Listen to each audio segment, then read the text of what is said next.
Hello, konnichiwa, hello everyone, welcome to the stream. Hi, my name is Leo, I'm your resident Demon Vampire singer and professional simp, and today we're playing Lake of Voices, which is a little, I say a little, but I don't know how big it is.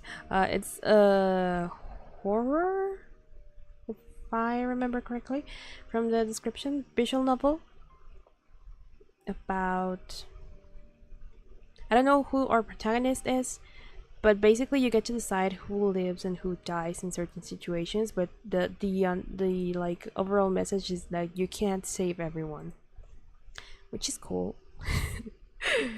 Like again, as always, I go in with zero knowledge of the game as to like have a completely full blind playthrough. But that's the basic of it in a very bad description. So yeah. Anyway, with that, I think we might jump straight into it since I don't really know much about it. And apparently this bonus and our trusty CG gallery for whenever we get those. So yeah. Anyway, let us begin. Ooh, okay. Choices. You'll need to make various decisions throughout Lake of Voices. Here are a few details to keep in mind. Certain choices are timed. Oh no. Time running out isn't something to completely avoid. In some cases, not getting involved can open new possibilities. Other choices aren't timed. These options only determine whether Kika has any special affection for another character or not. If you survive until the second night, the story will branch into one of 5 different plot lines based on your earlier decisions. Oh, so it's branches. Okay. Okay. I like that. The other characters cannot manage all situations in the various plot lines, regardless of what to do. If a character isn't making it, try getting that plot with a different set of survivors or having the same group of characters venture through some other storyline. Becoming closer to someone can add and or remove further choice options and change how some scenes play out. Your decision to build that connection may not go unnoticed by the other characters. Earning the full amount of affection with certain characters can require getting into specific plot lines. Ooh, okay. Makes it sound a little bit complicated, although I'm sure it's probably not. page up key returns to previous text choice. T key opens full text history. Okay. Okay. T key opens full text history. Okay. And then. Oh.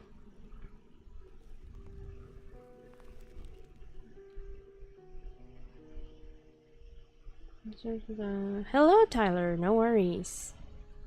I'm doing fine.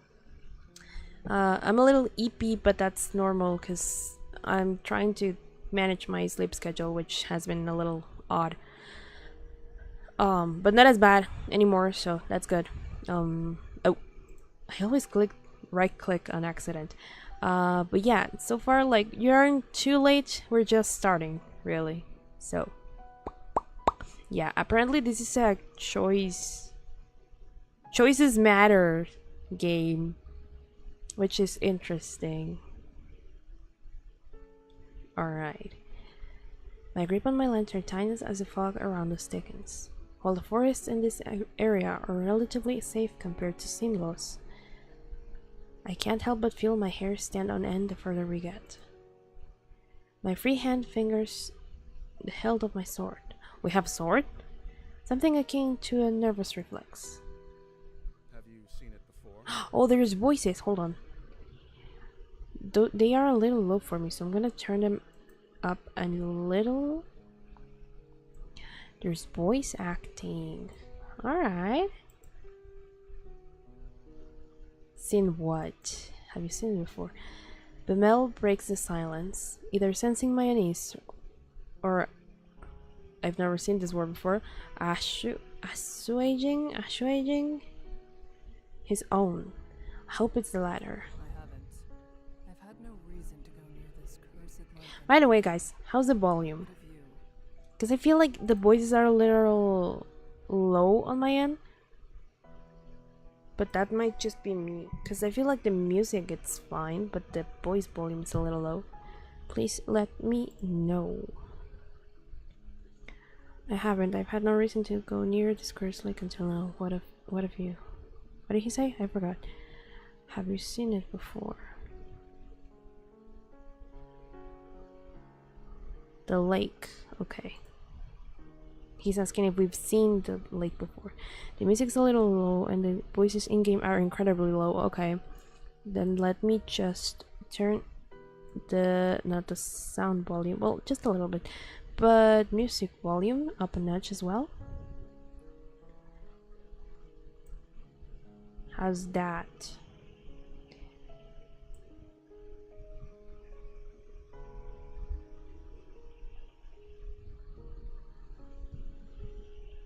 Music is good. Okay, let's see if the voice volume is better now.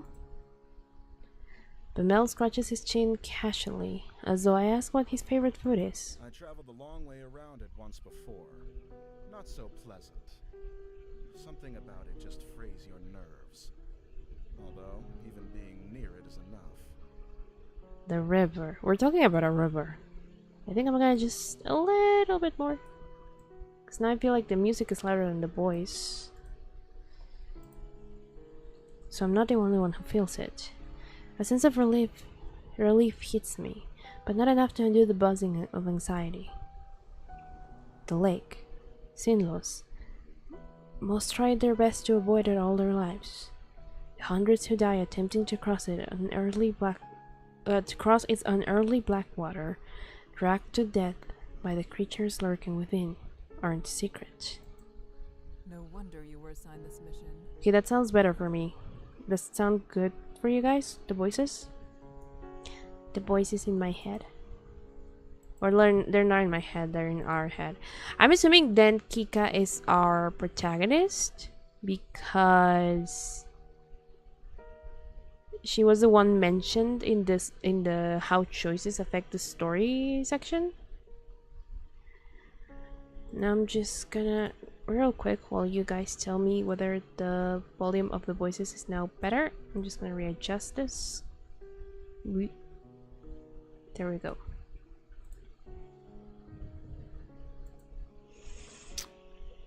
are still quite quiet. I'm confused as to why it's nearly a full blown. Yeah, I think it's just probably a thing of the game. I'm gonna turn them up all the way, or nearly there, and leave it there because they sound better to me now, but it's still not quite as loud as it probably should be. I wonder you were assigned this mission. There are a few who have had first-hand experience with the place, even if from a distance. He'll probably keep being picked whenever they need someone to cross for however long he's with us. The Mel shrugs, bringing my attention back to the dark path before us. At least we're taking the bridge this time. It'll only take 2 days instead of double that, and the sooner this place is behind us, the better.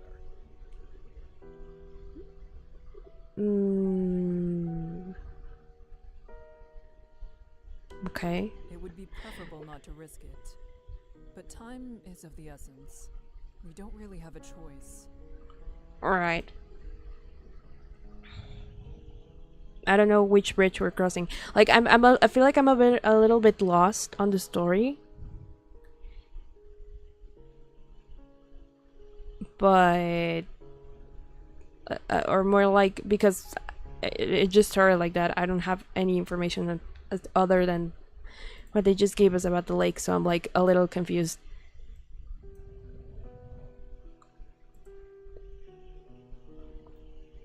I heard good volume now. Okay. Now I'm gonna turn it down again because I turned it a little bit back. There we go. One of our allied villages, Hammer, is being harassed by brigadiers, a band of ruffians. I don't know if this is how you pronounce this in English. Sorry. We don't have many guards to send as an assist. Only Ben Mel and myself. Okay, so it's only the two of us for now in our party, and we're going to save someone named Hammer or something. The least we can do is arrive before we are too late to be of any use. These kinds of squabbles happen often, but have to be put down lest they turn into a blood grudge or all-out war. The last we heard, neither option was that far off. I can also see why they chose you to come out here. Why? I glance up at Mel, an eyebrow raised. A slight smile plays across his You're lips. always so calm and so serious. Nothing can get to you. You're the best choice they had. Maybe. I don't know how that helps. I mean, if you have your head cold in a tense situation, then yeah, that's pretty helpful because then you don't panic. But I don't know how true that is. Something tells me it's not. Brigadiers. Okay. Brigadiers? Brigadiers. Okay. Brigadiers. So I wasn't too far off, I feel. A smile now tugs at my own lips. I would like to thank him, but that wouldn't be so calm and serious as he just described. And if that's how he sees me, I'd like to keep it that way. See? My lack of reaction only makes his smile grow, and he chuckles a bit before focusing on the path. I do the same. It wouldn't be right to let my guard down in a place like this. Mel appears to feel differently, however. You know the town on the other side of the lake, though. It's not so similar to ours. If all goes well, perhaps we'll have enough time to enjoy the new area. So there's this lake that no one can really properly cross, or at least by themselves, because it has some strange aura to it, and people have died trying to cross it. But there are two villages apart that are divided by this lake. You said it correctly. It's not a common word anymore. Oh, okay.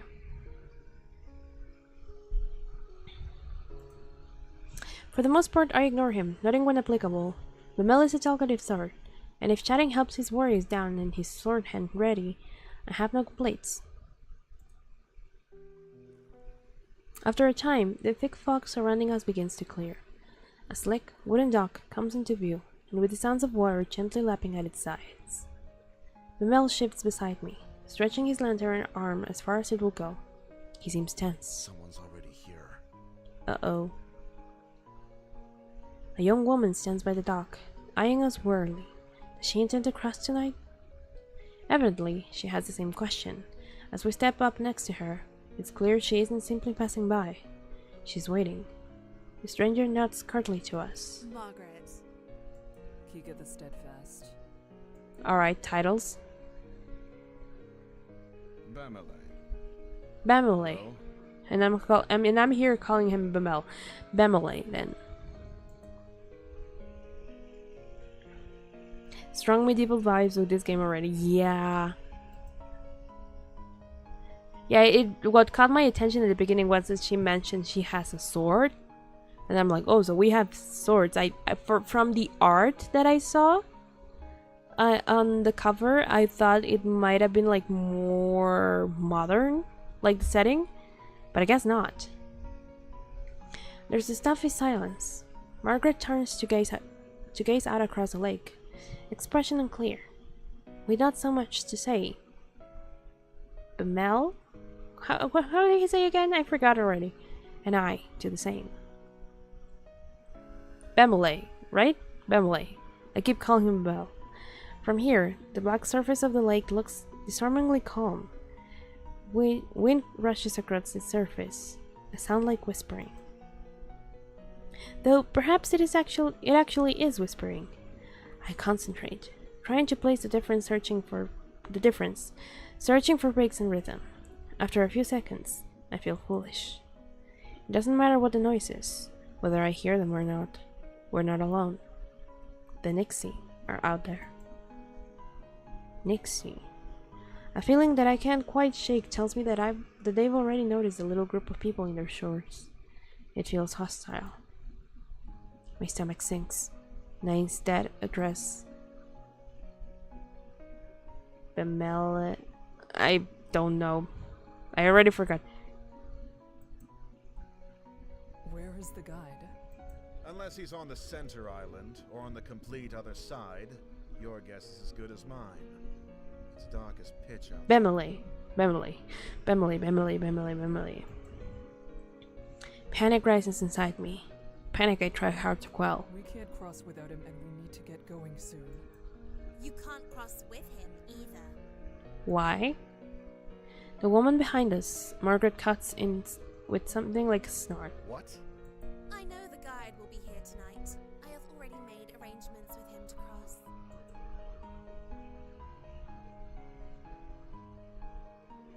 How is it that I repeated it and I've already forgotten? Oh my god.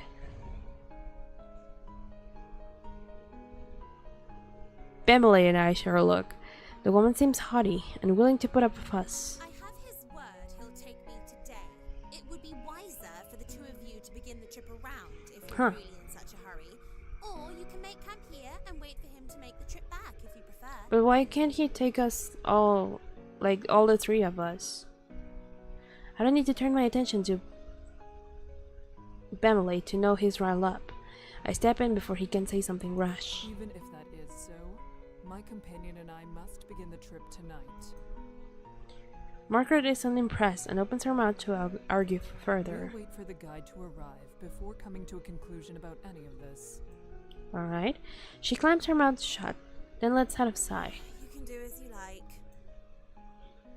With the matter tentatively settled, Bamile moves away. His finger begins to tap loudly against the top of his hilt. He shifts from one foot to another, then groans. What's that bastard even up to? I almost visibly start, but manage to restrain myself. He probably doesn't know any better. I'm sure of that. It's not worth mentioning. With a mouth like that, you shouldn't even have the right to ask the guide to take you across. But of course Margaret will tell him He's about it. faced far worse than a bit of foul language. Do you know anything that's happened with this lake? I know enough. Margaret is clearly not convinced, but she shrugs and makes a show of turning her back to him. The guide's father is Garvin the Exemplar. Garvin never accepted the guide as his son, all the way up until he died in this lake. Your statement could be seen as tasteless. Oh. Bamile rubs the back of his neck, his face regretful. My apologies to the guide. I didn't mean it that way. I understand. Never knew about his... well, that. A smile spreads across my face. One I quickly wipe away. He really did just misspeak. The silence slowly stretches between the three of us, growing more awkward with each passing second. Margaret seems irritated, and Emily abashed.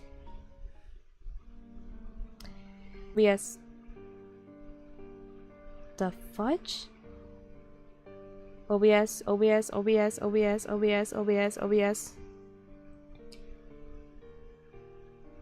There we go. Alright.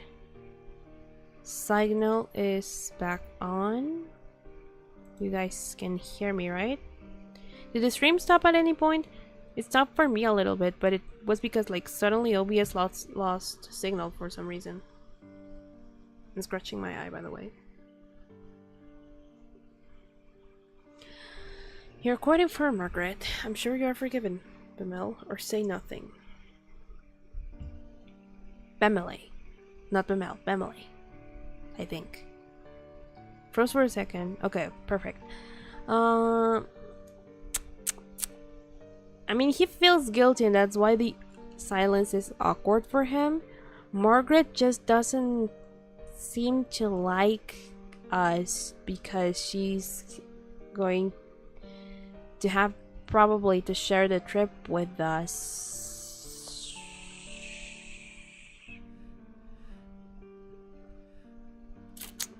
And we've spent more time with him. But I don't know. Like, I know she would probably like that we say this to her. But I don't quite feel like comfortable enough with Margaret to be like, hey. So like to try to approach her properly.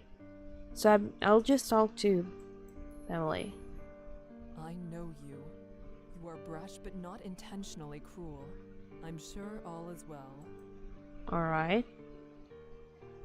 Emily smiles and claps me on the back. You're a good woman, Kika. Smart, too. You've never been here, yet you knew more of the guy than I did. I know about Garvin, truthfully. Tales of his deeds were some of the only stories my parents ever told. Is that so? And who is You could this tell me man? more about it sometime. I pause, unsure how to respond to this type of request. I would like that very much. Are you blushing? I wouldn't mind that. It must wait until after this trip, though. Of course. He was blushing. We should drop Okay. this topic sooner Interesting. rather than Interesting. later, in any case. I agree. Even if there's no harm meant, hearing someone mention Garvin is probably difficult for the guide, no matter what the circumstance. When the topic dropped, we each remained locked inside our own thoughts, not another word passing between us. Eventually, a small light appears on the bridge ahead, gently swaying through the foggy air. It gets closer and closer, until it becomes apparent it's a figure carrying a lantern. That must be the guide, although I can't shake the ghostly aura it gives off.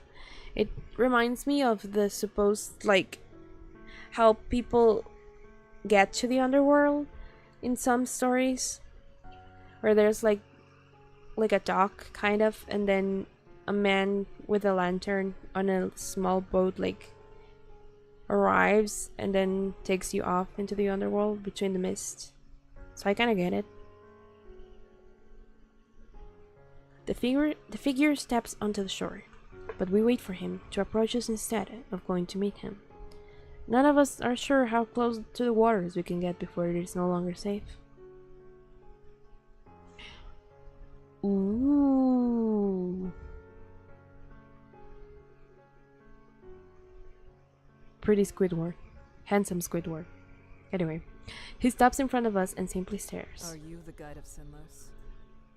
The man nods. He has a sharp face and weary eyes. Well, that's grand. We would like an escort across the lake. Bemele motions to the two of us, and Margaret approaches, a strained smile on her face. Hello. It's good to see you again. I'm ready to cross, as we've agreed upon. The guy turns to face her as well, face remaining unchanged. It must not be a lie. He would have had to say something otherwise. She really does have preference to travel with him. That's a problem. Is there a way we can all begin the trip tonight? Yes, I will allow all 3 of you to go. See? But with that many, at least one will Oh. die before we reach the other side. Well, that's nice. I furrow my brow. It's a disturbing addendum, and one offered with little emotion attached. Emily glares back, asking without asking what we're supposed to do with such circumstances. You should go around. What do you mean around? The sentence hangs in the air, the second half unspoken. If you want to live. We don't have time for that. There are people counting on us for protection. Why does she need to go? Oh my god. Now that you mentioned that, it reminds me of the people who row the boats of Hogwarts in Harry Potter. Quick confession here. I haven't watched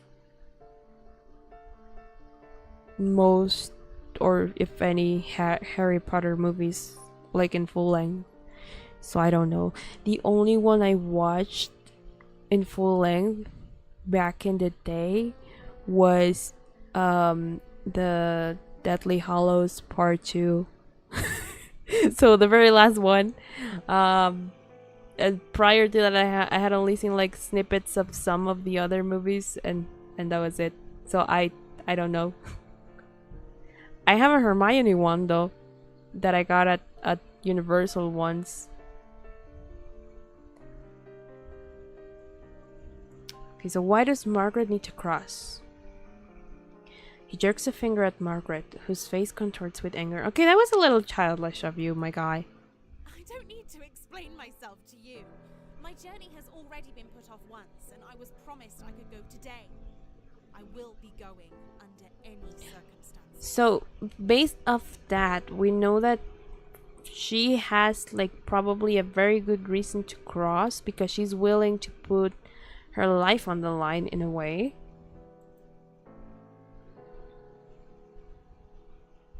But why?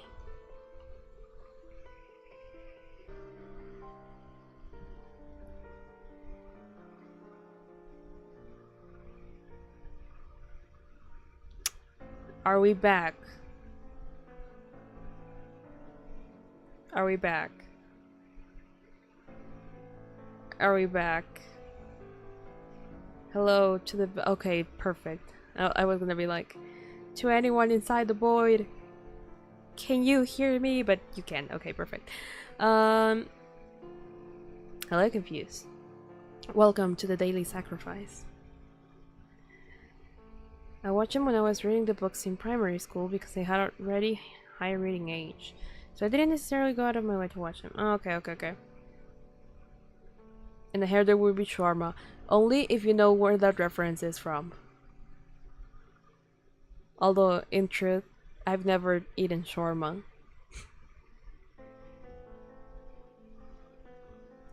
Woo!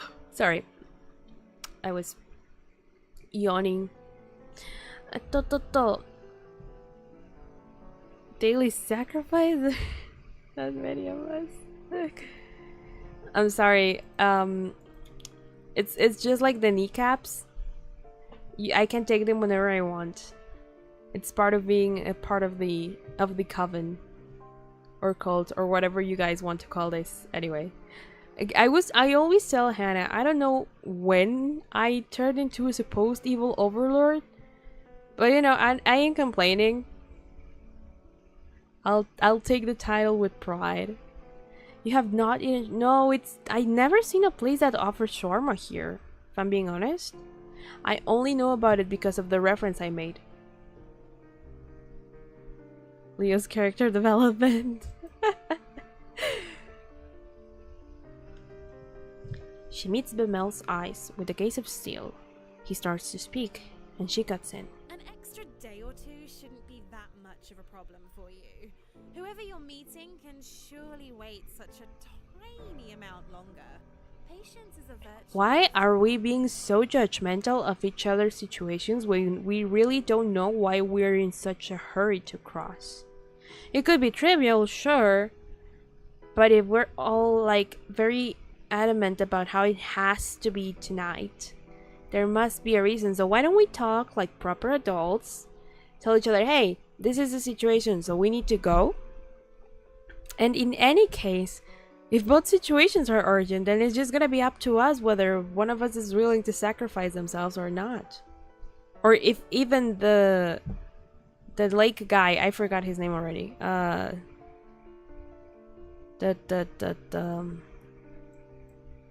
my history? Whether it could be like the guy is probably wrong. He doesn't seem like he is wrong often, but he could be wrong and all three of us survive, maybe?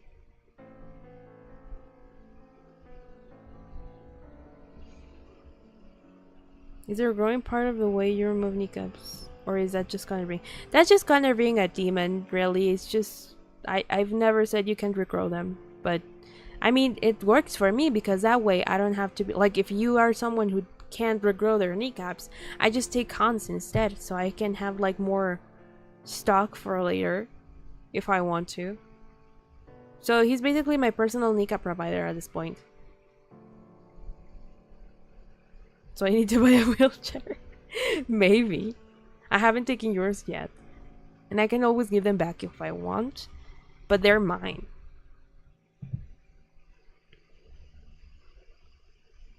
It's one of those foods you are suddenly eating enough for 3 people. Ooh. Interesting, interesting.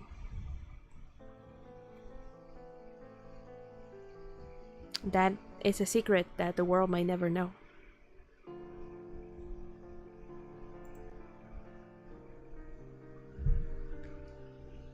He.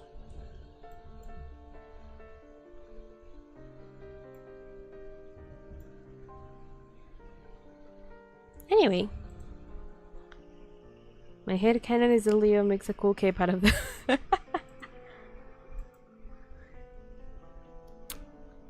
The night is only so long, and if we're still on the bridges when the sun comes up, we'll all die as they sink back below the surface.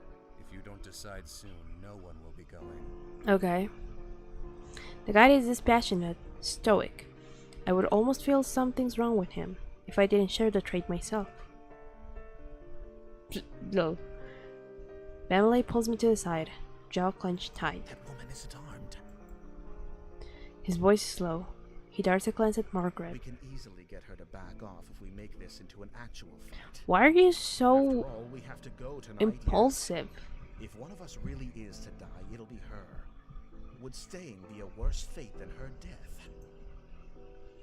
I stare at the dog, refusing to beat Bameli's eyes, and try to keep my voice as level as possible. We don't know her situation.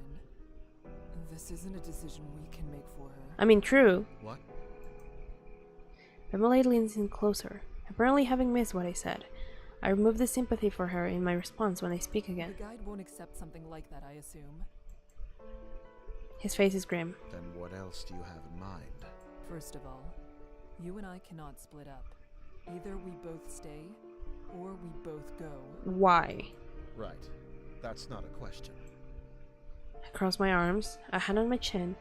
I have full confidence in my abilities, and in Bameli's, but there is no reason not to believe the guide knows exactly what he's talking about. If we go, he might not be able to give the group the attention we each deserve. That would mean we truly would be putting Margaret's life at risk on top of our own. Oh, it's time! It's time! Hold on. I believe we should go. I should. Load. I wanted to say I believe we should go. Yep.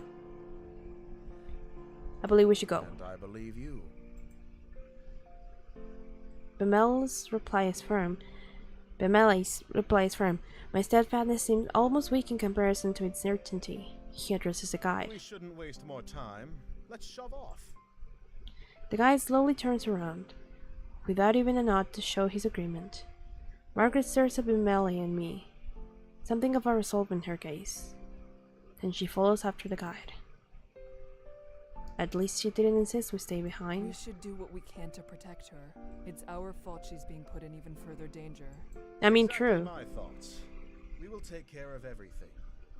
Maybe I'm being naive, but I have no intentions of Maybe we are letting being anyone naive, fall Bameli, and into I this just lake tonight. doomed us all, but Those monsters can stop. you know. Yikes. I smile at him for a change. And Bemele eagerly smiles back. We're lucky to have each other in this, I think. Just didn't make yourself any funny, yes, I barely know you.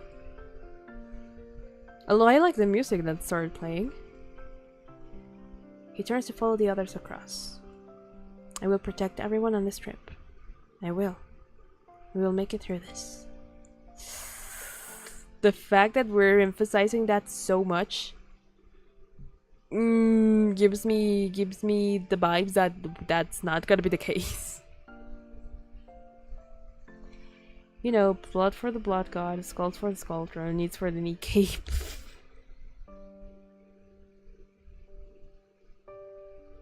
Is this just the puzzle of having seeds, a dog, and a fox, and you need to all of them to cross the river? I don't think so. I think this is more.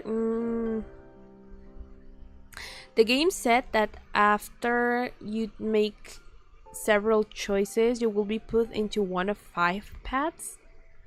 So I think it's more of like.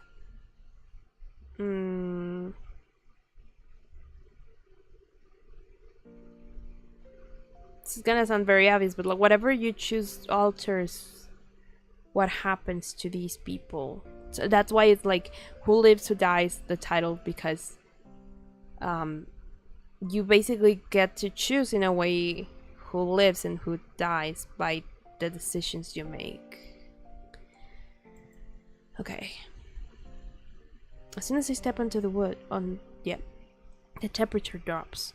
The light of my lamp shines against the water surface, as reflective as a mirror, until we reach land again.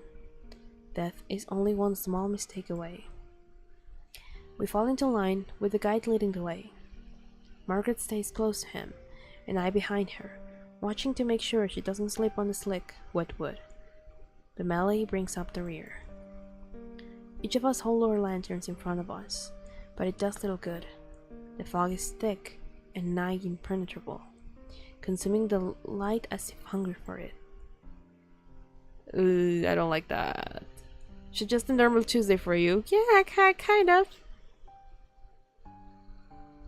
Wait, it's Wednesday, isn't it? Yeah, it is Wednesday. Above the surface of the lake, it's deadly quiet. No longer is there the whispering wind, nor the sound of water lapping against the shore. It's just our own mismatched footsteps and the sound of my quickened breathing. I've lost track of time. Could be Saturday. No, it's not Saturday. I don't stream on Saturdays, remember? It's just Wednesday, almost Thursday for you, I think. My eyes drift back to the lake, against my better judgment. It's no wonder there's not even the sound of water, with how still the surface is. It seems almost sturdy, with the sheen of a black marble floor. Ooh, black water. I've heard rumors the water of Sinlos is heavier, more difficult to disturb than natural water. So like thicker? That just the weight of its oppressive cling is enough to keep someone down, even without them. Who's them? We keep talking about these weird entities and I don't know who they are. Something even darker than the abyss of the lake flickers just below the surface, or at least I think it does. I turn my gaze to Margaret's back. It's better to stay focused. Fall back a bit. You're following me too closely. The guide is looking over his shoulder, addressing Margaret. I'm sorry. If someone gets pulled into the lake, they'll instinctively reach for anything to hold on to. Do not let that be you. Alright. Margaret's shoulders rise, and she nods with great I seriousness. understand. Thank you for the advice. He ignores her You gratitude. can speak amongst yourselves if you so choose, as long as you pay attention to where you're going. There is no worth in listening to the sounds out there. Interesting.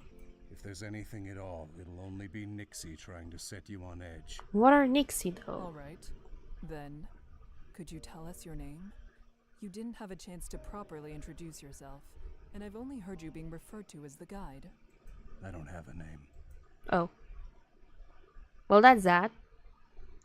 He's facing the front again, his voice as expressionless as before. I have no way of guessing how he feels as he says this. It's probably not something he wishes to talk about. However, There was something else I wanted to say, so changing the subject is not difficult. Margaret, thank you for allowing us to join you. I don't think that was the right thing to say. I don't know. Margaret shrugs non-committally. It wasn't exactly up to me. The guide said he would take you. Yep. She hesitates and then looks tentatively over her shoulder at me. But thank you for saying that. It's appreciated. Bemele and I will do our best Bemele, to be an asset on this Bemele, trip, Bemele, rather Bemele. than a burden. That's nice. I'm not afraid to be out here, though. Bemele, Still, Bemele, at Bemele, least with your Bemele, training, you Bemele. should be able to take care of yourselves. What are you, Margaret? It's comforting to know that everyone here is so confident in their abilities. Not enough to forget how terrible it feels to be over this lake. I am not sure if that is fortunate or unfortunate. Believing yourself to be secure doesn't mean that you are. As the conversation lulls, a new sound breaks through. It's the whispering noise again. It's the chatter of inhuman voices. I feel more like exhaling breaths, and this time coming from all around us. Taking care of yourself is It's obviously Friday today. No, it's not.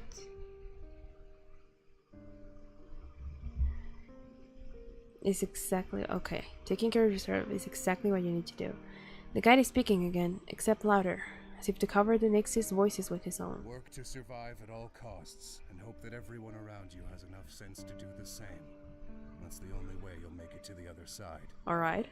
So there is a way for us, for all three of us to survive then? Oh, bye con. Confused. Thank you. Margaret nods in response, but I hear a grunt from behind me. Groups tend to go further when they work together to achieve the same goal. Yeah, but here is a little bit more complicated, I feel like. The guy doesn't say anything in response to Bemele's grumbling either. I'm not sure whether he didn't hear Bemele, or whether he just didn't feel like the statements made thus far are worthy of addressing. I have a feeling it's the latter. We go around a large bend in the bridge, part of it forking off to another way. I wonder how the guide knows which one of these essentially identical paths is correct when something in the corner of my eye catches my I attention. believe I saw something over there. Keep walking. No need to worry. Okay. The guide's voice is calm and level. I decide against pressing the issue, not wanting to set everyone even more on edge. What did he say? Perhaps not wanting the conversation to be cut by the guide, he speaks softly, though I couldn't quite hear him because of it. I take my eyes off Margaret ahead for a moment to explain it to Bemele, and stop dead in my tracks. Only one word is able to escape me in my stunned state. Behind Bemele stands another figure, looming in the darkness. Seeing my face, Bemele grabs the hilt of his sword. He whips around, then staggers swiftly backwards. Several meters away, a crooked, twisted black figure hobbles its way towards us. Some kind of liquid drips off its head, curling around the edges of its face. It almost looks like it's crying. Bemele backs up until he's standing beside me. The figure continues its slow advance, head jerking from one angle to another. Earth? No idea. We are gathered here today to mourn the loss of our dear friend Confused. He has been sent to the sacrifice. As the sacrifice. For today's stream. So sorry. It was nice knowing him. For one little time he remained here. With us. It's one of them. So is this Yes. Nixie? That stumble across the bridges looking for opportunities. The guy is standing next to us. I didn't even notice him The approach. ones that can make it out of the water are generally referred to as prowlers. Prowlers. I had no idea things like that were out here. Is that what Kika saw down the other path? The other path? What are you talking about? Oh, when she said, I think I saw some. Oh, maybe. The guy says nothing. Instead, returning to the front of the party, Margaret watches him pass. Her frustration morphs into nervous optimism, when something seems to come to her into her mind. Well, Nixie aren't slowed down much by swords, but at least light keeps them away, right? Does it? Margaret's hand grips her face tight, and desperation bleeds into her voice. I bite the inside of my lip. Direct light will force it to return to the lake. However, it'll try to drag the light, or you, down with it before it goes. Oh. Instinctively, I reach for the hilt of my sword, despite the fact that it would do little to protect me. The prowler is getting closer, jerking forward, stopping, then resuming its slow advance. Okay, does anyone have a light we can leave here? That way it won't follow us. I don't think that's Only matches. a great idea.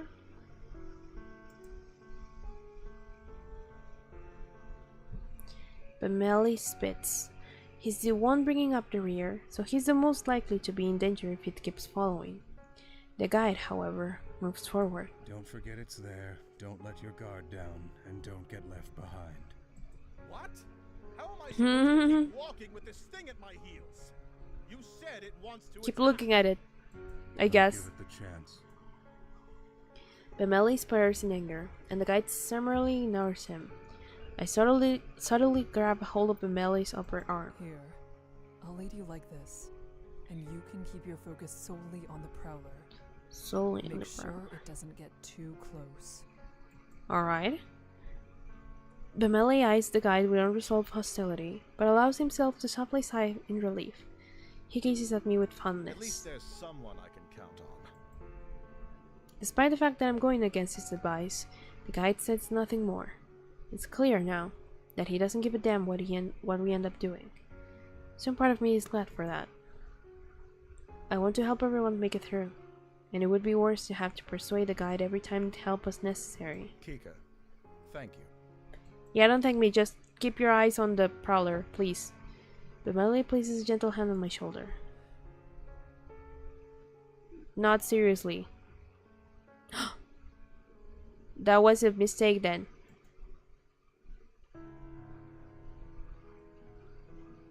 I don't know. I mean, we established that I'm like cold and stoic, so it makes sense that I just nod and not place my hand on top of his.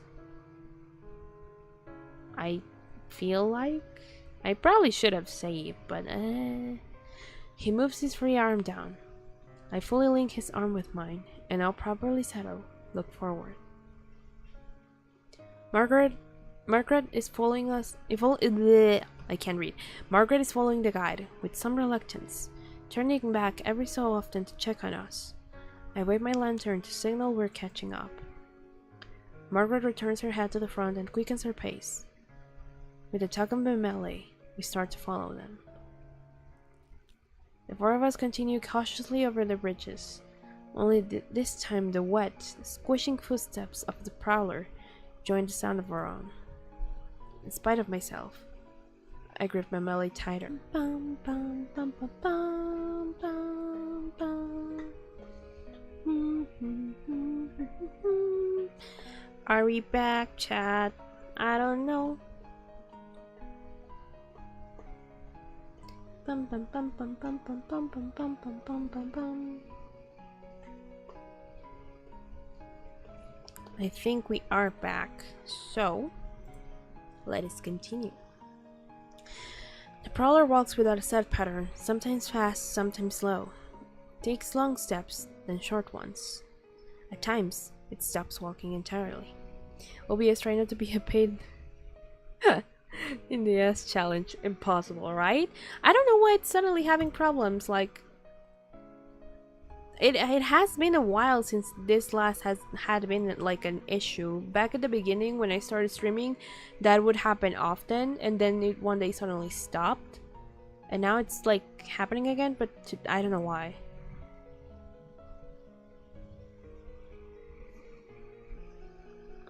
Okay. Does it hurt to be out there, to be out of the water like this? Or is it trying to be difficult to read? Suddenly, the whispering in the lake grows louder. I steel myself, trying not to let it get to me. The most important thing in a situation like this is to remain calm. I can't lose my head. Then, all at once, I noticed the guide and Margaret have come to a halt. Emily, they're stopping. Pamela slows down as I do, and as we near Margaret's back, she says with something akin to distress. There's another one. In front of us. Oh no. I tug on Pamela. I bumped my pop filter. Hold on. How powerful is my PC? Not very. That's why I'm like trying to save for a new one. Like it's good enough, but it's not very good. I think it's probably OBS just because it wasn't an issue for a very long time. Like it's been like over a year since I've last had this issue. I think I've only been streaming like a year on this channel, but again back when I used to stream on Twitch for a little bit, it's when I had like the most technical issues, and then after I started streaming on YouTube, those went away for a while. And the only thing that I do have like a problem with when it comes to my PC is like the graphics card, because it's not very powerful. It's one that was already like integrated with it. So, and I made some like I can't like I asked around with people that build computers and places that sell the parts and everything, and basically they told me that it's better for me to buy a new one rather than like try to update the parts that I need to upgrade. So yep, kind of sucks, but it is what it is. But yeah, it's like the problem with my PC is more of like a graphics problem, the video card. But OBS had been fine even with updates and everything, so I don't know if maybe it's something on their end. Because it wasn't a problem yesterday. It's only been a problem like in a few streams and for a very short period of time. Like it's once or twice and then it's gone. But now for some reason it's been like 4 or 3 times. Anyway, I tug on Bimeli and he understands. We draw up close to Margaret, ready to protect her if needed be. But the guide holds out a hand. Don't get any closer. Alright. Just over his shoulder, I see another prowler stumbling towards us, white liquid dripping from its eyes. The guide's hand turns over in the air, palm up. Give me a lantern. We'll throw it. Alright. Margaret extends her own with a trembling hand. When Memele speaks instead, his back still turned. You have to take someone's, take mine. No, just give her Margaret's, it's fine. Yes, an extra light won't do us much good when we're standing this close together. Margaret takes Memele's lantern from him. Guarded relief displayed on her features. Thank you. She hands the lantern to the guide, whose hand grips it tightly, knuckles growing pale. Stay here. I can't throw it too far. The light will blow out before it reaches the Nyx. Oh no. He steps closer to the monster, his movements light and confident. As he nears, the prowler starts to back away. Is it only approaching light that's making it retreat, or are they afraid of him? The guide is far enough away from us that the fog is partially obscuring him, hiding his movements. The voices from the lake grow louder and louder. Water suddenly begins to splash across the lake, in the distance and onto the edges of the bridge. They want him to mess up. I don't notice how tense I am until Bimele eases my grasp on my arm. Oh, what? Until Bimele eases my grasp on his arm. Then, suddenly, the guide takes multiple long and fast strides forward, throws the lantern, and jumps backwards to regain the lost distance. PCs can get super expensive, but something to do everything you should be. Yeah, I actually like asked for a budget for one with the specifics that I need. And it is expensive, but not as expensive as I originally thought. So that's why I'm just trying to save to be able to like get it. And that's why I'm like, I have the coffee and commissions and all of that, which hasn't been giving me a lot, but it's still better than nothing. I have had some things here and there, and that's why I want to like open a little bit more things.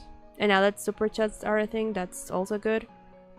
And whenever YouTube lets me open memberships, because I don't know what the deal is with that, that as well will help towards me finally getting the new computer.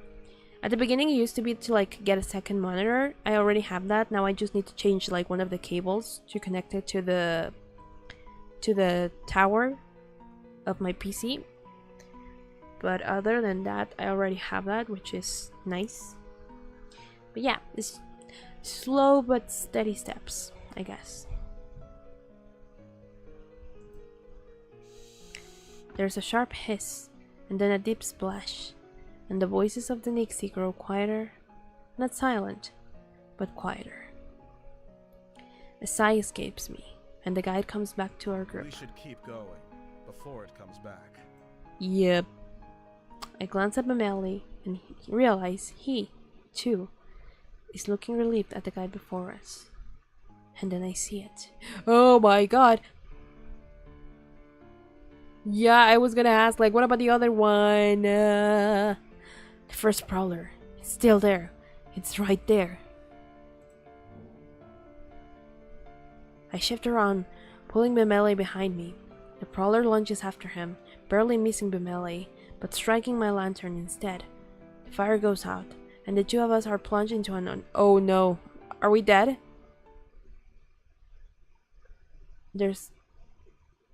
Then there's a slick splash. I realize the Nyx has retreated into the water. Somehow, Mameli and I are still standing. We're still here. Kika, thank you. I can't respond. Oh no, it's grabbing me, and I knew it! Something cold, wet, and slimy has grabbed my ankle. Kick it off. I kick my leg out as fast as I can, and the Nyx's hold slips. I can't pull with the momentum I've gained against it. Margaret rushes to my side, her lantern hanging out towards the Nyx. The light brushes its face. We see it for an instant, its eyes wide, and then it slides back into the smooth surface of the water. That was close. Okay. Oh my god.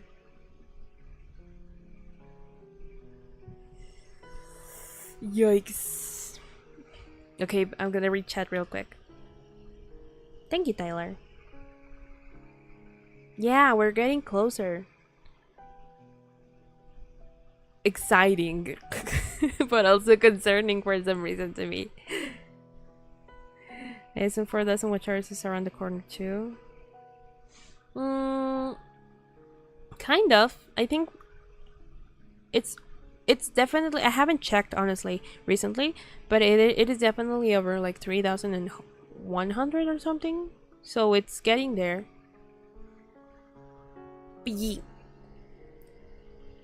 I wonder if you die if you fail to kick it in time. Probably, because at least in that situation, because I thought maybe resisting it will make it like grip you, like his grip stronger and then pull you down.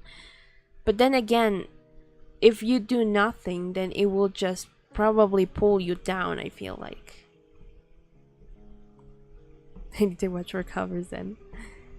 Thank you.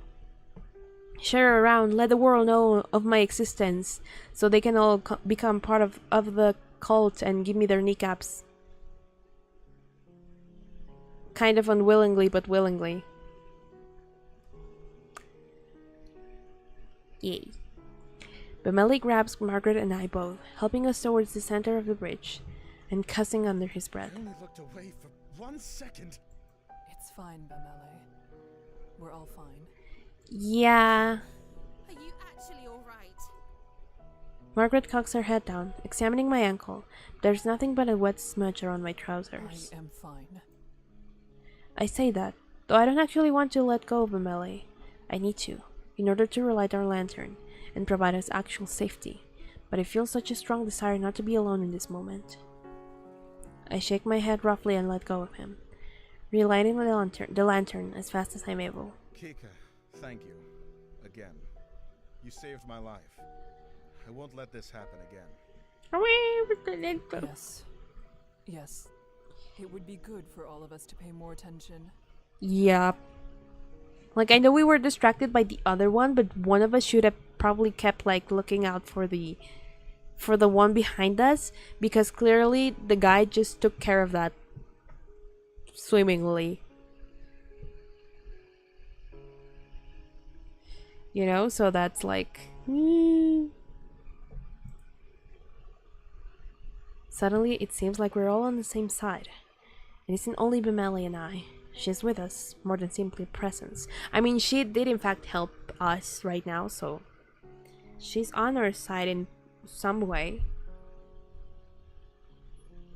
The guide's voice, as cold as that monster's grasp, ends my train of thought. We lost the lantern I threw. The Nix grabbed it after the light went out. Oh no. Margaret makes a noise. I glance over, wondering whether she's upset. But there's a small smile on her face instead. Better than them taking anything else. Oh no, not again. OBS! OBS! Ah!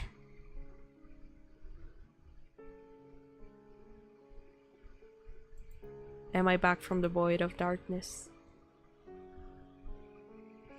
On shared tones with my friends, just finding an opportunity to do so, and with someone who's open-minded, people are hesitant to give niche things a chance. Yeah, that's a bummer. Honestly, most of the time, but you know,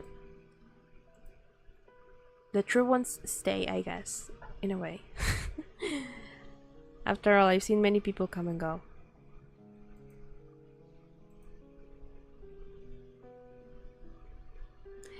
Okay, so let's continue. I thought I heard a noise, but I think it's just a neighbor doing who knows what.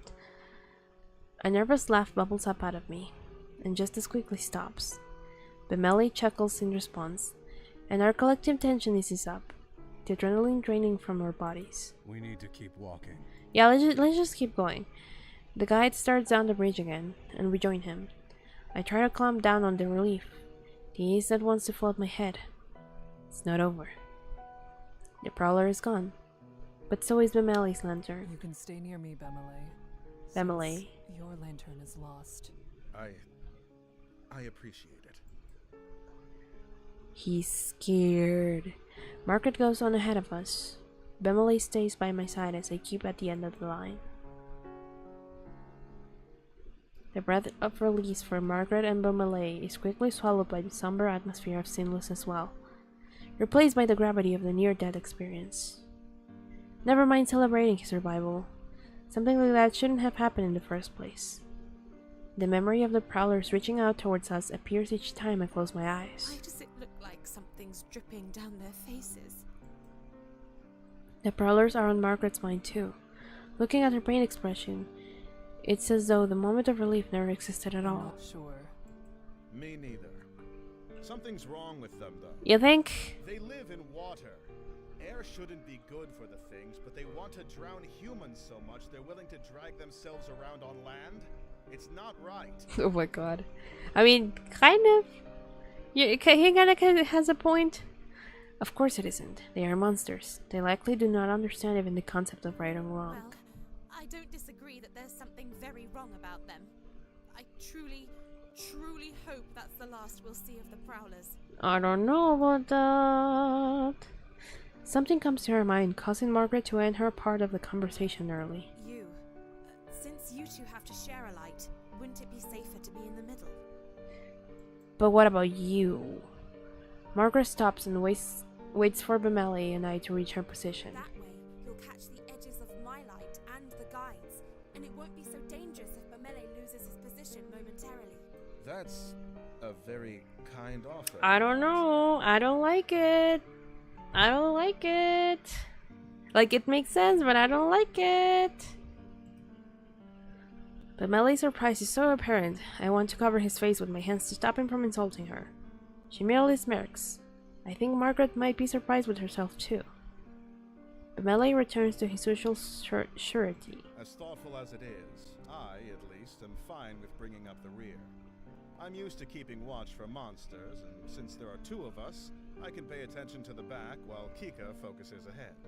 It's not my light, though, so I shouldn't be the one to decide what she should do with it. Margaret and Bemele turn— No, please don't make me choose! Neither of them are wrong. As for me, my goal is to protect everyone. I can't very well do that with Margaret following behind us. But being stuck in the middle of the group could also be dangerous depending on what circumstances we come across.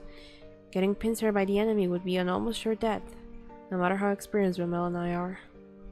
I just don't know what to expect from this bridge, and that makes things so much more difficult. No, wait, hold on. There we go. So you're staying behind? Wait, hold on, let me choose. I just need to... Yes. The current format, I think the current format has worked so far. So you're staying behind? It's the same thing, but I still want to like click it and not be like, I didn't say anything. Like it. Yes, but really, Oh, sorry, I skipped that. that was a very kind offer. Well, alright. Like, it's not against you, Margaret. It's just that I think it's better this way to keep an eye out on everyone. Oh, yes. There we go. Margaret respects her decision and trots ahead a bit to catch back up with the guide, who has paid no mind to the entire affair.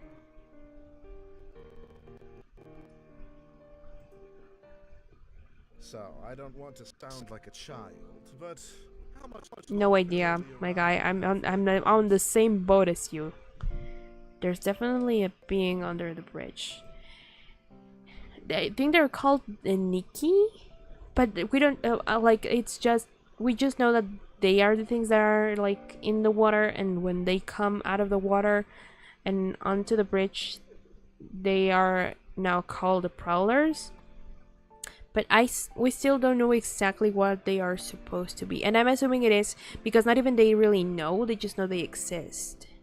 And that they drown people or eat them. Margaret chuckles, reflecting the amusement I don't want to vocalize. Still have some ways to go. Damn. Damn.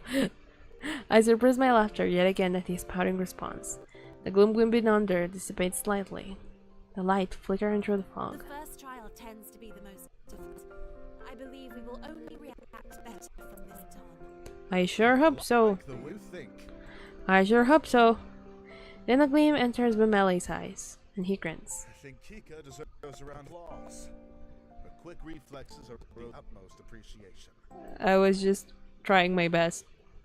He leans softly into my shoulder, trying to get me to... What? It was indeed a sight. You're quite capable. Bemele was also a sight, but for very different reasons. The way he froze with his mouth agape was a laugh in itself. Bemele shakes a fist at Margaret in mock anger, then shoots me an affectionate look. You should know, she and I are usually on equal footing. Why are you being all clingy? Stop, it's making me uncomfortable, my guy. The only reason you had footing at all is because she pulled you back. Bemele laughs self-consciously, scratching his head. Very true. You can always count on Kika. Where do we know each other from?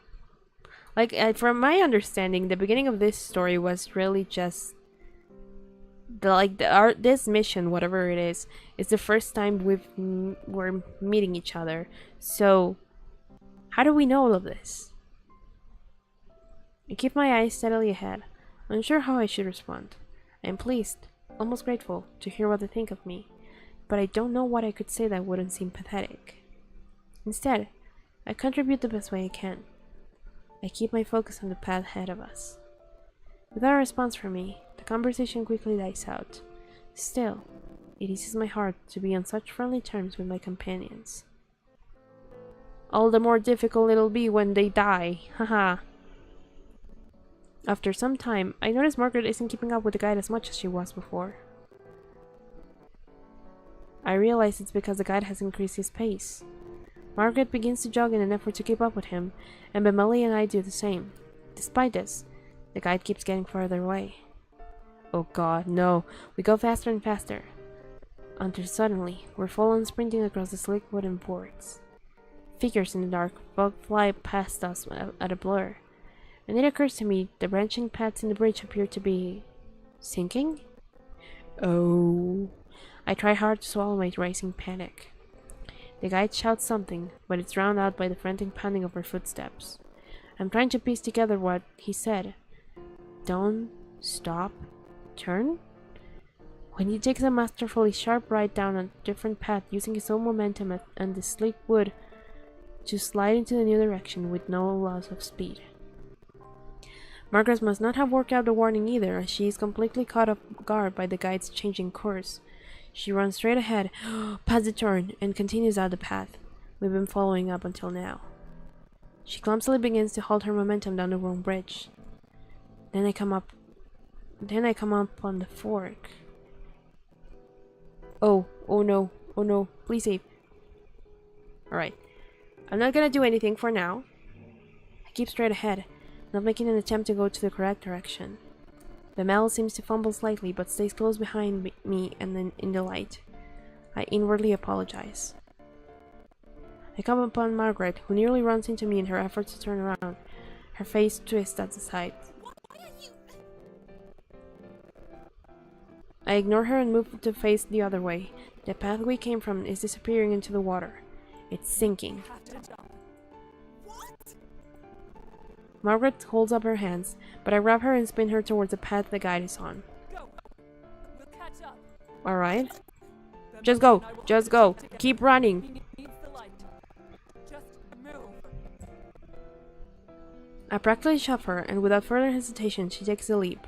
She makes it just past the edge of the bridge, knees buckling as she lands, but is soon back up on her feet and holding her lantern out towards me. She beams with pride. Point towards the guide. Oh, I don't know. Where is the next one? Here.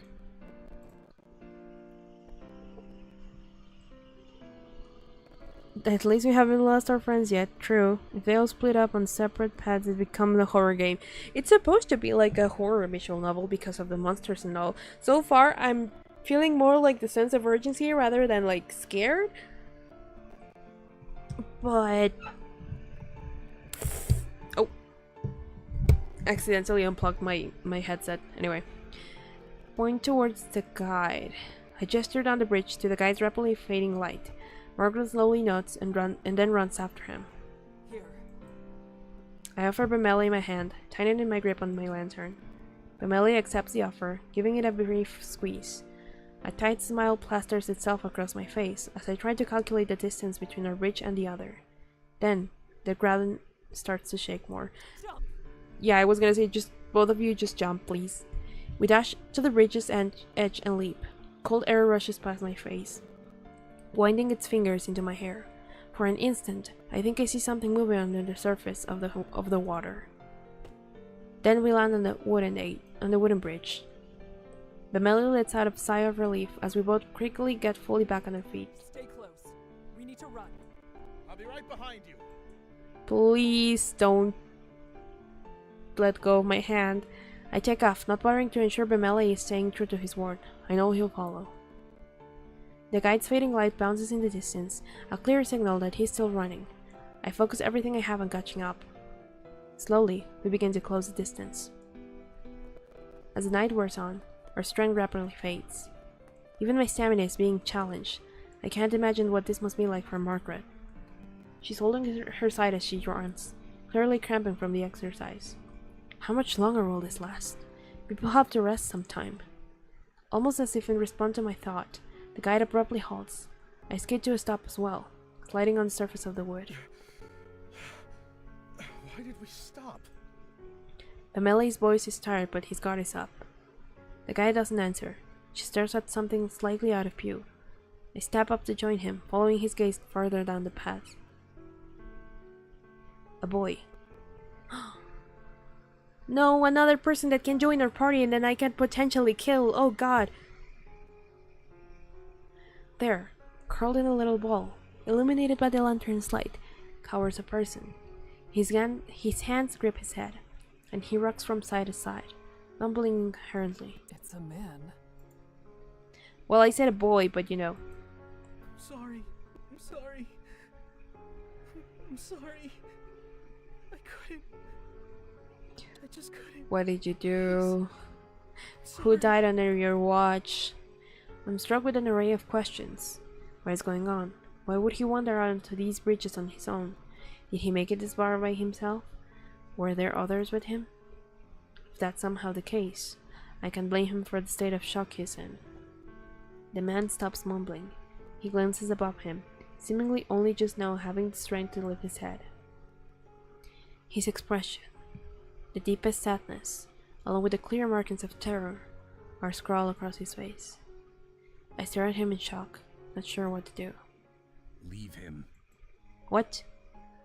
I snap my eyes away from the man and instead to the guide's cold, implacable face. No!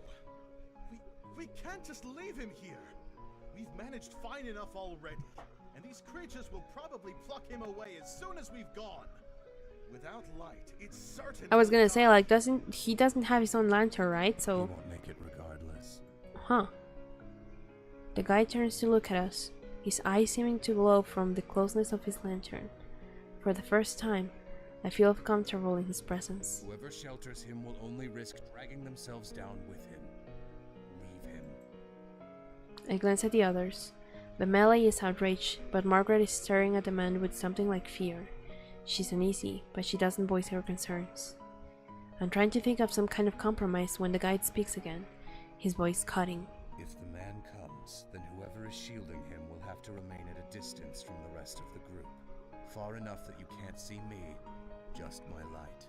That is how you travel across the bridges. I don't like that. Handsome Squidward is so mean. Right? Didn't agree to lead this man, and I won't. If you ask me to, I will leave you all behind.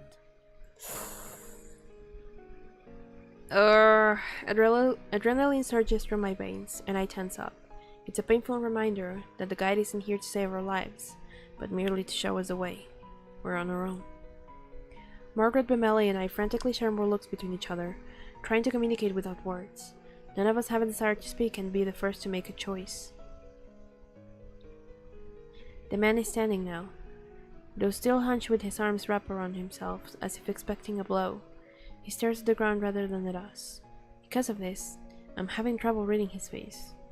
What exactly happened to him? Are you well, stranger? Do you know where you are and why you're here? He glances up, not at me, but towards me. Oh, his eyes resting somewhere near my collarbone. I'm fine. You all can go on your way. Forget you even saw me here. That's absurd. You have no way to defend yourself. We can't leave you. Yes, I'm sure in your eyes I might not seem like much, but that's not exactly a fair shake. Maybe in a perfect world, every man would be as large as you. But that's not how things always go. Doesn't mean I'm defenseless. You don't really look very wimpy, so I don't think that's the case. The man's response is meandering. The words themselves seem to be in good jest, but he's still barely looking at us, fidgeting with his hands. Bemele frowns, unimpressed. It was a joke.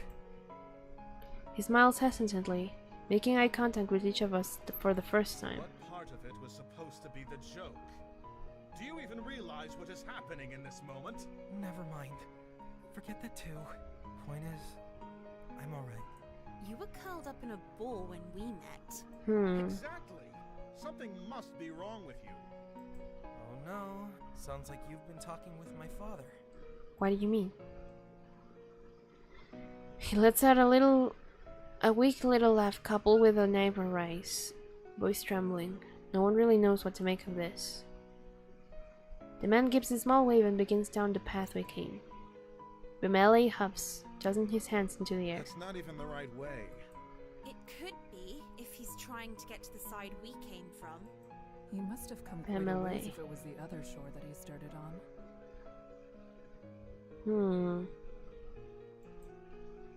The man's smile grows. Good. That's not so bad. There is no response to this remark. Unsure what could be said. I still think he should come with us. A person needs a light, and the guide himself said he won't be able to manage on his own. Sticking with us is his best option. I don't know. I look over the man's body, noting the scrawniness of his limbs. Scrawny, but not necessarily lacking in muscle. The bravado he was showing as he tried to leave us has faded yet again, and now he's standing quietly, looking at us as if watching a play. Interest, but not true concern to the events. But no true connection to the events. It's easy for you to say such things, but whose light are you offering? It's Exactly. not mine, and you are putting her in even more danger with your own presence already. Bemele looks at Margaret. She avoids his gaze. Perhaps I could have let him share my light before. But the guide has said the one with him has to remain behind, and I simply wouldn't be able to manage it. Bemele's hands turn into fists. He looks away, but doesn't say anything. For a moment, no one does. I feel a cold sweat on my brow as what I feared comes to pass. He's stopping us from protecting another. Why must he get involved now? Why can he not leave us to make our own decisions? Don't worry about me. I'll be on my way now. Sounds very suspicious that he's like, no, don't worry, I'll go. Like he's trying to make us feel sorry for him, in a way. Feels like, at least to me. The man's voice is full of something I cannot place, and he starts to shuffle back down the way we came. Arms still clenched around himself.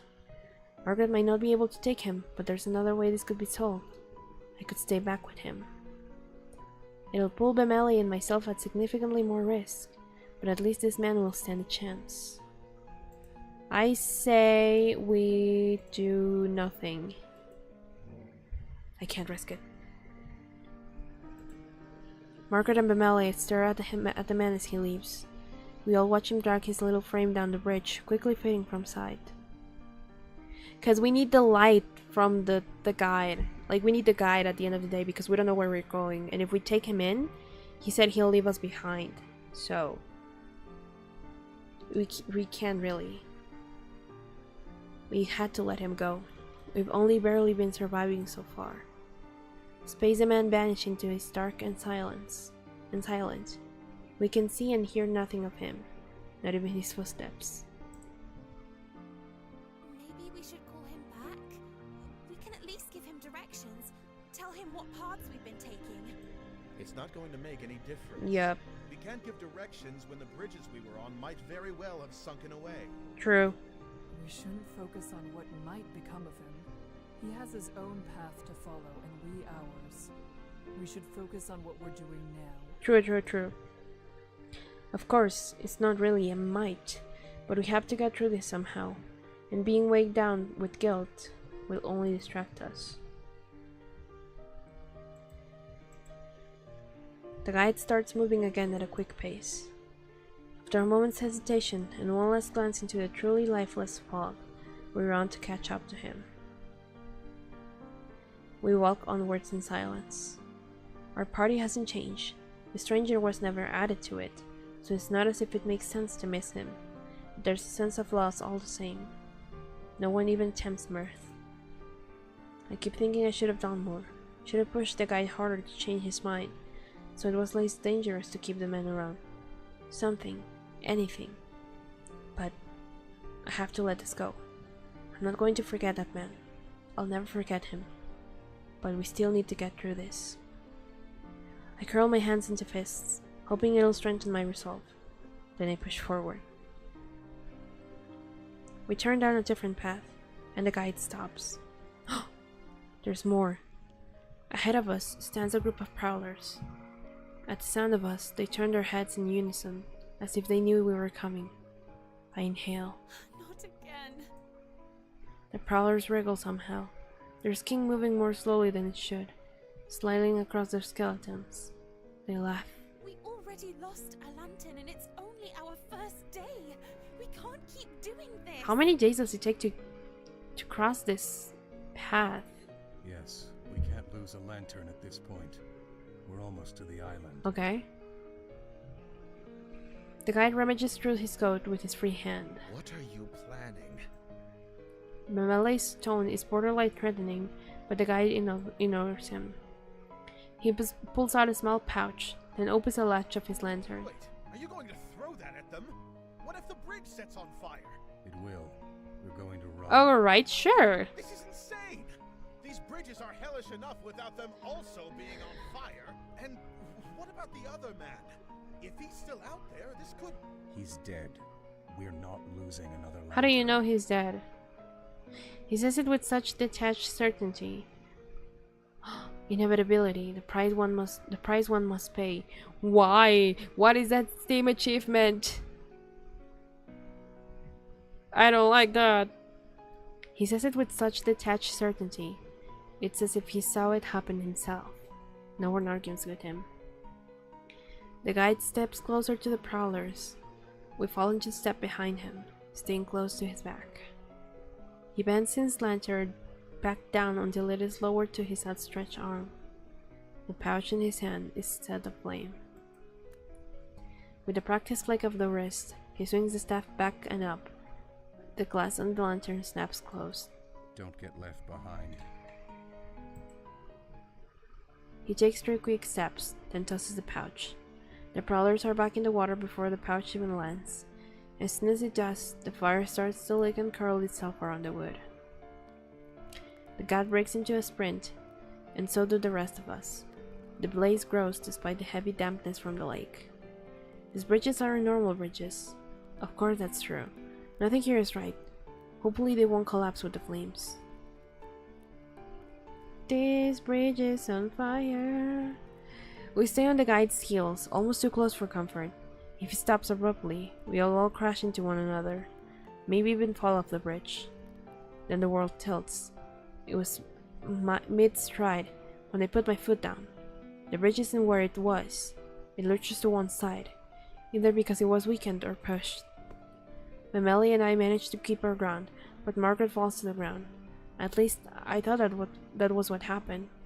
She starts pawing the bridge. Oh no. The guide, having regained his balance, presses on. He doesn't even bother to look at her. Memele and I run to Margaret, scanning the bridge, but there's no sign of her glasses. The flames are growing thicker and closer, the heat life sucking, close enough to nip at her heels. I grab Margaret's arm. Her glasses aren't here anymore. We have to go or we'll lose the guide. Margaret squints up at me, face paler than ever. She nods and stands, and we start after the guide again. As their storm of feet thunder across the boards, a silver begins to rise into view just above the edge of the water. It's the island. The island? I squint and suddenly make out the craggy forms of land and earth. I see it. We're almost there. Safety at long last in sight. New energy surges through me. We push ourselves faster, longing to put these god-forsaken bridges behind our backs. All at once, the bridge ends, and an entire group rushes ashore. Earth, solid earth, a heaven from the water. I catch my breath, while still moving even further away from the dark shoreline. I can't believe we actually made it. Even more difficult is the idea that we're only halfway done. When night falls once more, we have to do it all again. A heavy arm falls across my shoulders, and I straighten to see Memele smiling wearily at me. Good work out there. It's not the casual commendation of a job well done. There's sadness, perhaps even sympathy in the sentence. It ends flatly. Usually Memele's comfort and good nature gives me at least the urge to smile, but right now it feels like a hollow victory. He moves to face Margaret, who is squinting at the surrounding area. Good work out there. This statement is more energetic. He's not willing enough to show a lack of confidence in front of her. Margaret smiles slightly. How are you doing without your glasses? That is going to be a huge problem.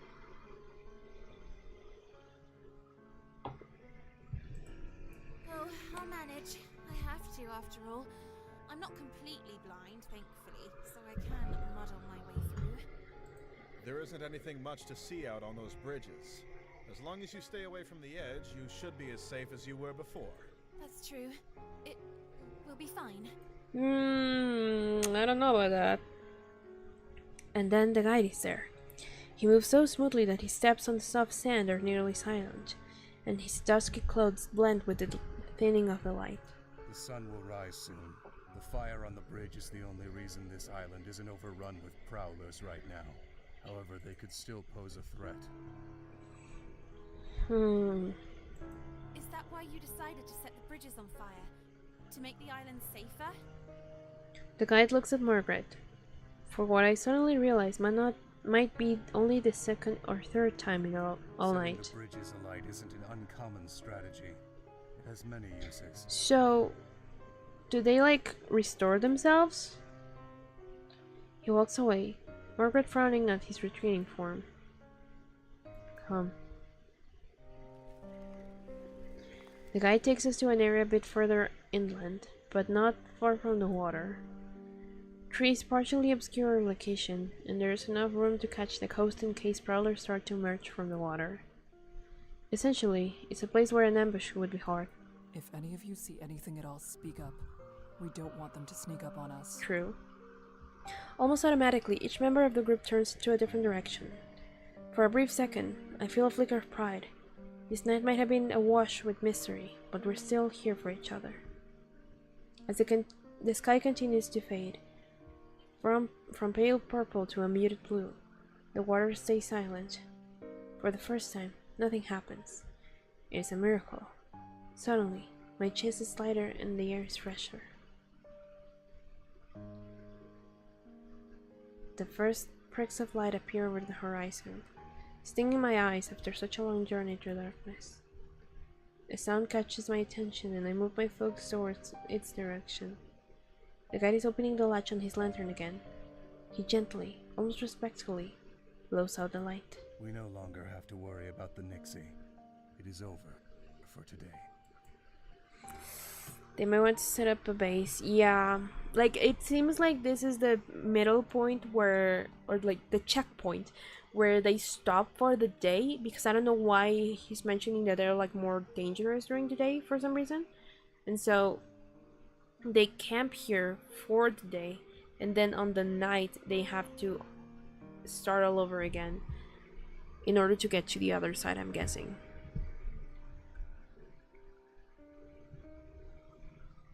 I'm almost unable to keep tears of relief from pouring out of those words. We made it through the night. We survived. No one feels the need to speak. We look at each other, an understanding passing between us. Then we find our own space, as comfortable as we can get, and lie down for the rest we weren't sure would ever come.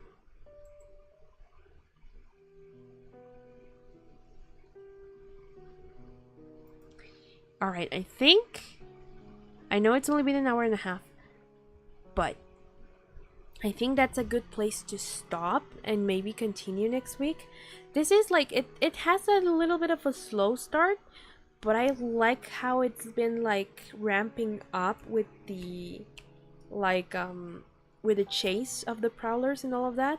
It's very interesting. I wonder if we're gonna get an explanation as to why. So it's kind of like start again, different scenario, same goal. Yeah, the end goal is to like for all of us to survive technically, but the game makes it very clear that you're never gonna be able to save everyone, and I don't know if that should be taken like literal, or if actually that's how the game is and there's no way for you to save absolutely everyone ever. But I guess we'll have to find out. So, but I like where this is going so far. I know they feel bad because they left the dude behind, but it seemed off to me that he was very adamant about being left behind, and that also the guy, like, it's not like I trust the guy 100%. He could also be evil for all I know, but it's also like weird that he said like, if you bring him with us, I am not longer like guiding you and you're gonna be on your own. So I wonder if why that was. And I don't know if we'll ever get it like explained or not. Or maybe it's just that he can't take care of more than 3 people. I don't know. But something tells me that we're gonna be meeting more people along the way, and we're probably gonna have to worry about it more than just Margaret and his name, who's I have already forgotten. I don't know why I have such bad memory with his name. No, this is not it.